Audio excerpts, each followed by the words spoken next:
सत्यासाठी आमची धडपड. महाराष्ट्र नाद न्यूज मराठी. आमदार प्रताप अडसड यांनी स्वीकारला जिल्हाध्यक्षाचा पदभार. प्रामुख्याने खासदार अनिल बोंडे होते उपस्थित.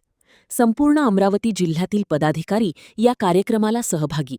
ढोल ताशासहित झाला पदभार समारंभाचा कार्यक्रम. नुकताच झालेल्या अमरावती जिल्ह्यातील भारतीय जनता पार्टीच्या माध्यमातून अमरावती जिल्हाध्यक्ष नियुक्ती आमदार प्रताप अडसड यांची नियुक्ती करण्यात आली होती. त्यांचा पदभार समारंभ संपूर्ण भारतीय जनता पार्टीच्या माध्यमातून आज आनंदात भाजप कार्यालय येथे संपन्न झाला. याप्रसंगी राज्यसभेचे खासदार अनिल बोंडे कार्यक्रमाचे अध्यक्ष म्हणून होते.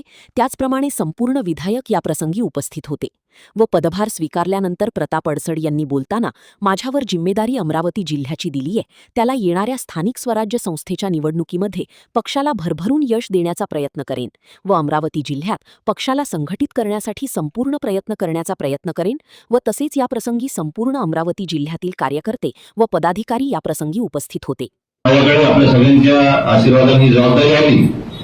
मी आपल्या सगळ्यांना विश्वास देतो की आपल्या सर्व ज्येष्ठांच्या मार्गदर्शनात, त्यांच्या अनुभवाचा उपयोग घेऊन, सातत्याने त्यांचं मार्गदर्शन घेऊन व आपल्या सगळ्यांच्या सहकार्यानं निश्चितपणे आपल्या या जिल्ह्याचं चांगलं काम उभं करण्याचा मी 100% प्रयत्न करीन आणि यामध्ये आपल्या सगळ्यांचं प्रभावीपणे सहकार्य असल्याशिवाय हे होऊ शकणार नाही.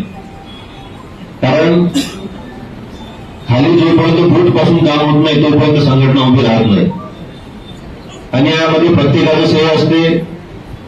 वरच्या स्तरावर जरी म्हणजे आपण प्रत्येक वेळी पाहतो की तालुका स्तरावर तालुकाध्यक्षाला मान सन्मान मिळतो, जिल्हाध्यक्ष आहे, मग प्रदेशापर्यंत जाताना प्रदेशातले जिल्हाध्यक्ष, जिल्ह्याचे पदाधिकारी, अशा सगळ्या गोष्टी असतात. पण त्याच्या मागे ताकद असते आपल्या पूर्ण ताकदीने आपल्या पाठीशी उभं असणाऱ्या कार्यकर्त्यांची. त्यांनी काम केल्याशिवाय हे होऊ शकत नाही आणि अत्यंत चांगल्या पद्धतीने मागच्या काळात सर्व अध्यक्षांनी, आता सध्याच आपले अध्यक्ष रघुराजजी होते, त्यांनी सुद्धा सातत्याने संपर्कात राहून सगळ्या गोष्टी धरून घेऊन आपल्या जिल्ह्याला 5व्या नंबरवर, महाराष्ट्रातल्या 80 जिल्ह्यात 5व्या नंबरवर आणलं. मी त्यांचं मनपूर्वक अभिनंदन करतो आणि याच पद्धतीनं आपलं सगळ्यांना सहकार्य लाभून जास्तीत जास्त पुढे आपल्याला या 80 जिल्ह्यामध्ये कसं जाता येईल यासाठी निश्चितपणे प्रयत्न करेल असा विश्वासही देतो.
बेल आयकॉनला क्लिक करून महाराष्ट्र नाद मराठी न्यूज चॅनलला सबस्क्राईब करा आणि ताज्या बातम्यांसाठी अपडेट रहा.